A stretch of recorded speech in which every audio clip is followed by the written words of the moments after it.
नमस्कार जोहार, आप सबका स्वागत है न्यूज़ फ्रेम पर। मैं हूं कुणाल सिंह। आज पूरे झारखंड में दो खबरें सुर्खियां बनी रही।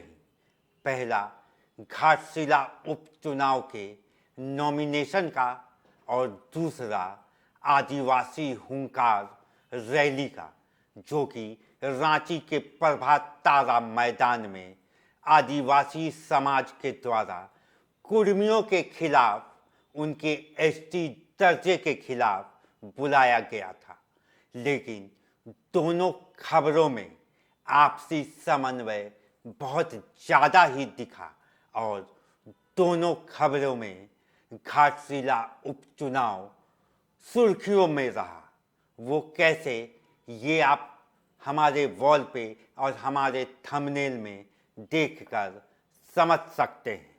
निशा भगत को स्टेज से धक्का और जयराम का एनडीए से डील पक्का। जी हाँ, इन दोनों खबरों को समझने के लिए पहले हम आपको दोनों की पृष्ठभूमि बताते हैं।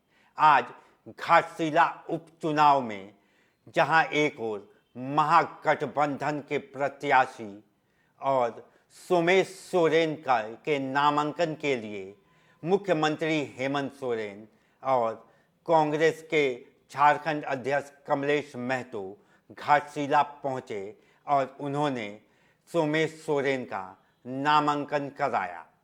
दूसरी ओर एनडीए के प्रत्याशी बाबूलाल सोरेन के नामांकन को भी आज संपन्न किया गया और इस नामांकन में बीजेपी के झारखंड प्रदेश अध्यक्ष बाबूलाल मरांडी और आसू सुप्रीमो सुदेश महतो भी मौजूद रहे। महागठबंधन और एनडीए के प्रत्याशियों ने आज घाटशिला उपचुनाव के नॉमिनेशन कर दिया। यहां घाटशिला में सोरेन वर्सेस सोरेन का आज आगाज और नॉमिनेशन दोनों हो गया, जिसके बाद से मुख्यमंत्री हेमंत सोरेन ने अपने मंच से आदिवासियों को साधने के लिए आदिवासी भाषा में आज अपना भाषण दिया। वहीं दूसरी ओर एनडीए ने भी अपने मंच से सरकार को घेरने की पूरी कोशिश की, लेकिन इन सब के बीच जयराम महतो पूरे सीन से गायब रहे। जयराम महतो या उनकी पार्टी जेएलकेएम ने आज कोई नॉमिनेशन नहीं भरा और हमारे सूत्रों से ये हम आपको जानकारी दे रहे हैं और बहुत ही एक्सक्लूसिव जानकारी दे रहे हैं कि एनडीए में कि जयराम महतो का एनडीए से डील पक्का हो गया है। इसलिए आज उन्होंने अपना कोई भी नॉमिनेशन घाटशिला उपचुनाव को लेकर नहीं किया।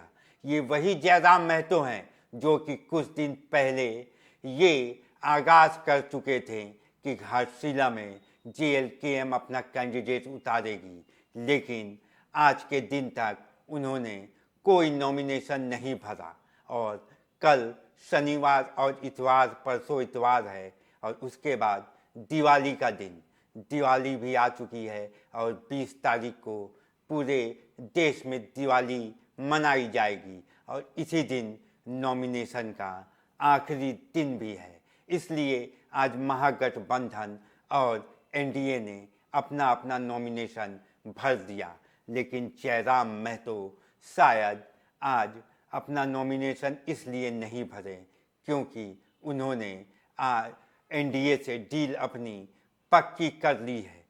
कुर्मियों के साथ खड़े दिखने को लेकर उन्होंने आज अपना ये जो एनडीए से डील था उस पर मुहर लगाते हुए नजर आ रहे हैं।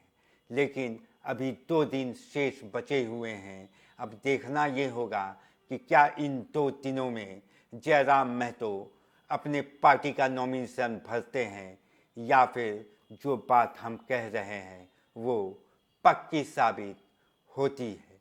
इसके साथ ही हम आपको ये बता दें कि आज आदिवासी हुंकार रैली में एक बहुत ही विभत्स तस्वीर सामने आई जब आदिवासी बचाओ रैली के मंच से निशा भगत और सरना समिति के अध्यक्ष फूलचंद तिर्की को धक्के मार के स्टेज से बाहर निकाला गया और जिसके बाद निशा भगत रोती हुई नजर आई। आप भी सुनिए पहले रोते हुए निशा भगत ने क्या कहा। का दर्जा दे दिया जा रहा है, जबकि मैं केंद्रीय सरना समिति की महिला अध्यक्ष, राष्ट्रीय अध्यक्ष महिला प्रकोष्ठ हूँ। और ये लोग जो आज जो इन लोगों ने दिखाया है, इन लोगों का चरित्र पूरी तरीके से साफ साफ दिख गया है कि इन लोगों की वजह से आज तक झारखंड राज्य में विकास नहीं हो पाया। इन्हीं लोगों की वजह से झारखंड का विकास में निशा जी आप निशा रही हैं।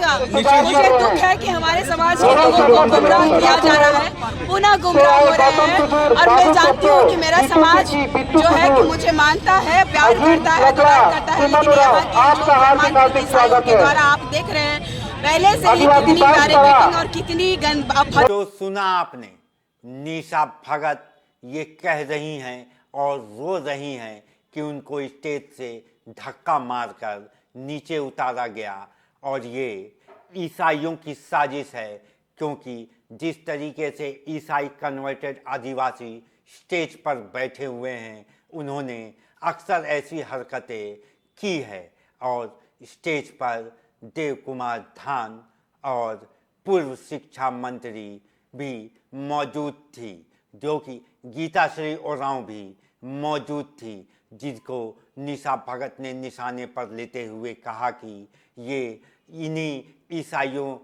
ईसाइयों से कन्वर्टेड आदिवासियों की साजिश है, जिससे आज आदिवासी समाज को भी बांटा गया है। और उनका कहना था कि ये जो भीड़ है वो उनके द्वारा बुलाई गई है, लेकिन हमने जिस तरीके से पिछले दिनों देखा कि निशा भगत डुमरी में जाकर जयराम महतो को ललकारती हैं और रामगढ़ के आदिवासी हों या बोकारो के आदिवासी हों या धनबाद के आदिवासी हों, सबको एकजुट करने का काम निशा भगत कर रही थी। लेकिन जिस तरीके से वो लाइमलाइट में आ रही थी और जिस तरीके से इस पूरे आंदोलन में वो फ्रंट फुट पे खेल रही थी, तो दूसरे आदिवासी नेता को ये नागवार गुजरा और आज ये प्रकरण देखने को मिला कि धक्के मारकर उनको स्टेज से उतारा गया।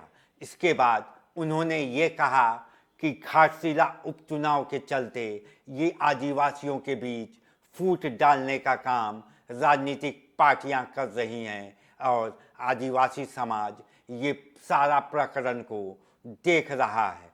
लेकिन जिस तरीके से कुर्मियों के खिलाफ ये पूरा आंदोलन शुरू हुआ था, लेकिन अब आदिवासियों में ही ये दो गुटों में बंटता हुआ नजर आ रहा है। ये देखकर हम ये कह सकते हैं कि राजनीति में एकजुट रहना बहुत ही मुश्किल है और एक मंझे हुए नेता की तरह आप अगर अपने समाज को बांध कर नहीं रख सकते, तो यहाँ राजनीति के इतने धुरंधर खिलाड़ी मौजूद हैं कि वो आपके समाज को ही बांटने में कोई कोर कसर नहीं छोड़ेंगे। और घाटशिला उपचुनाव को देखते हुए निशा भगत ने ये आरोप लगाया कि यहाँ के मौजूद ये जो क्रिश्चियन कन्वर्टेड आदिवासी नेता हैं वो उन्होंने ऐसी हरकतें की है। आइए सुनाते हैं आपको कि क्या कहा निशा भगत ने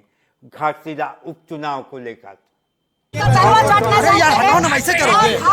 का चुनाव करके ये लोग राजनीति का शिकार बना दिया आदिवासियों को। मेरा आदिवासी समाज की आज फिर से ये नेता और राजनेताओं ने इन्हें गुमराह करने का काम किया। इन लोगों ने आदिवासी समुदाय को भटकाने का काम किया है। निशा जी आप राजनीति कर रही हैं, कहा जा रहा है। देखिए, मैं केंद्रीय सरना समिति की केंद्रीय अध्यक्ष महिला प्रकोष्ठ राजनीति करके दे रहे हैं और राजनीति कर रहे हैं घाटशिला के चुनाव को लेकर के। ये भीड़ इन लोगों की बकौती नहीं है। इनके बाबूजी के बाद जब मंत्री बनी थी, उसके बाद इन लोगों के पास कौन सा मुद्दा था, कौन से मुद्दे थे इन नेताओं के पास में? आज निशा भगत की भीड़ में बैठ करके राजनीति चमका रहे हैं। निशा भगत की भीड़ तो देखा आपने जिस तरीके से कैसे एक और जयराम महतो को घाटशिला उपचुनाव में शांत कराया गया और दूसरी ओर जहाँ जो कि कुर्मी आंदोलन को हाईजैक करने की कोशिश करने वाली निशा भगत को स्टेज से धक्का देकर नीचे उतारा गया, जिसके बाद से आदिवासी समाज में भी दो गुट बनता हुआ नजर आया। इसके साथ ही कुर्मी आंदोलन को भी शांत करने की कोशिश की गई। इससे ये हम अंदाज़ा लगा सकते हैं कि किस तरीके से एक तीर से दो निशाने साधे गए और घाटशिला उपचुनाव को देखते हुए फिलहाल आदिवासी और कुर्मी आंदोलन को में फूट डालकर उसे रोकने की कोशिश की गई है और दूसरी ओर जयराम महतो को भी घाटशिला उपचुनाव से दूर रखने की कोशिश की गई है। तो ये थी झारखंड की राजनीति के पीछे की राजनीति और जिस तरीके से ये दोनों प्रकरण आज सामने देखने को मिला है, इससे ये हम अंदाज़ा लगा सकते हैं और ये पुख्ता जानकारी हमने आपको दी है कि घाटशिला उपचुनाव से पहले झारखंड की राजनीति में एक बड़ा बदलाव देखने को मिल रहा है और चुनाव परिणामों के बाद और बिहार चुनाव के परिणाम के बाद भी झारखंड की राजनीति में एक बहुत बड़ा उलटफेर आपको देखने को मिलेगा, जिसकी पुष्टि न्यूज़ फ्रेम बहुत पहले ही कर चुका है। अभी के लिए बस इतना ही। देश दुनिया और झारखंड की राजनीति को समझने के लिए आप देखते रहिए न्यूज़ फ्रेम।